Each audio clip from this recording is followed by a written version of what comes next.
السلام علیکم، میں تریم قاضی آپ کی خدمت میں حاضر ہوں۔ آج میں ایک بڑے ہی مختلف سے ٹاپک کے حوالے سے آپ سے بات کرنے جا رہی ہوں۔ ایک کپل ہے سوشل میڈیا پہ جن کے دھڑا دھڑ انٹرویوز آئے جا رہے ہیں سوشل میڈیا پہ، اور میڈیا پہ آپ ان لوگوں کو بڑا دیکھتے ہوں گے، کچھ شوز وغیرہ کرتے ہیں، میں نام نہیں ان کا لینا چاہوں گی، دیکھنے والے سمجھ جائیں گے۔ خیر، مجھے اس سے تو کوئی مطلب نہیں ہے کہ میں ان کی جسٹ اسٹوری کو نہیں لے رہی ہوں۔ میں تمام لوگوں سے اس پلیٹ فارم سے یہ کہنا چاہتی ہوں کہ جب دو لوگوں کا تعلق ٹوٹتا ہے نا، تو اس تعلق کے بعد اصل ظرف کیا ہوتا ہے کہ آپ بھرم قائم رہنے دیں کسی دوسرے کا۔ اللہ قرآن میں کہتا ہے کہ میاں بیوی ایک دوسرے کا لباس ہوتے ہیں، تو آپ اگر اب اس طرح سے لباس نہیں رہے تو آپ اپنے ہی لباس کو پھاڑ پھاڑ کے لوگوں کو جسم تو نہ دکھائیں، آپ لوگوں کے سامنے کسی دوسرے کو نیچا تو نہ دکھائیں۔ ٹھیک ہے، آپ کا کسی کے ساتھ اچھا وقت گزرا ہے، برا وقت گزرا ہے، وہ آپ دونوں کے درمیان کی چیز تھی۔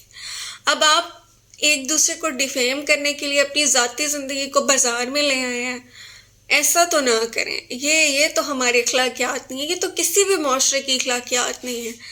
آپ کا کسی کے ساتھ کوئی کانفلکٹ تھا، آپ کا کسی کے ساتھ نبھا نہیں ہو پایا، چیز ختم ہو گئی، دیٹس اوکے، فائن۔ آپ اگر کچھ شیئر بھی کرنا چاہتے ہیں تو بس کچھ وہ پوائنٹس شیئر کر لیں کہ جو آپ کو احتیاط کرنی چاہیے ریلیشن شپ میں۔ آپ اپنی ذاتی زندگی کو کھول رہے ہیں، اور جو کچھ سوشل میڈیا والے ہیں وہ بھی اس کو بیچی جا رہے ہیں۔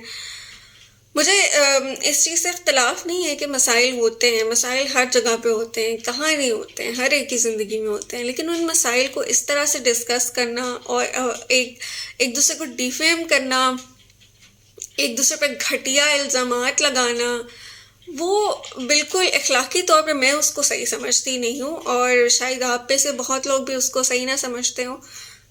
دیکھیں، ظرف یہ ہوتا ہے کہ جہاں بددعا دینے کا مقام ہونا، وہاں آپ معاف کر دیں، اور اگر معاف نہیں کر سکتے تو خاموش ہو جائیں اور اپنا معاملہ اللہ کے سپرد کر دیں۔ یہ دنیا میں اشتہار لگانا بالکل بھی درست نہیں ہے۔ ریلیشن شپس کو بنانا بہت مشکل ہوتا ہے، ان کو توڑنا، ختم کرنا، ڈیفیم کرنا بہت آسان ہوتا ہے۔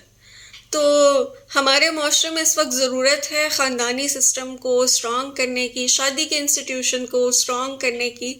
تو کوشش کریں کہ معاشرے میں پازیٹیوٹی لے کے آئیں، برداشت، تحمل، احساس، ہمدردی، اخلاق کا جو تصور ہے اس کو رائج کرنے کی کوشش کریں، اور ایک دوسرے سے حسن سلوک سے پیش آئیں۔ مجھے کامنٹس میں ضرور بتائیے گا آپ کا اس حوالے سے کیا خیال ہے۔ مجھے اجازت دیجیے، اللہ حافظ۔